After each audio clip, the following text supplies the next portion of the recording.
நம்ம வந்து பொருட்காட்சிக்கு வந்தோம்ல, அங்கே வந்து சிறு தானியத்தில் செய்த நிறைய ஹெல்த்தியான ஸ்நாக்ஸ் எல்லாம் வச்சுருக்காங்க. ரொம்பவே டேஸ்ட்டாக இருந்துச்சு மக்களே. ஒன்று ஒன்றா டேஸ்ட் வந்து சொன்னாங்க, சாப்பிட்றதுக்கும் செம்மையாக இருந்துச்சு. இந்த ஆண்டி வந்து இருக்கு பாருனது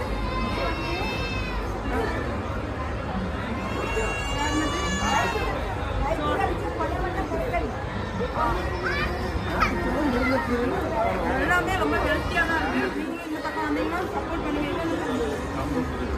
கம்பு புதினா எல்லாமே ஸ்நாக்ஸ் ஐட்டம் தான். ஒரு டப்பா வந்து போடுவோம். ரொம்பவே நல்லா இருக்கு. வாங்கி வந்து பாருங்க சரியா. டேஸ்ட் பார்த்து வாங்கலாம். எல்லாத்துக்கும் டேஸ்ட் பண்ணிட்டே இருக்காங்க.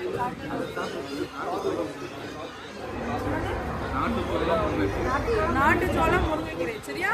என்னெல்லாம் சேர்த்து வச்சுருக்காங்கன்னு பாருங்க. சிறுதானியத்தில் அவ்வளோ டேஸ்டாக இருக்கு. இதுவே பாதி உண்டாக்கி வாங்க போல இருக்கு.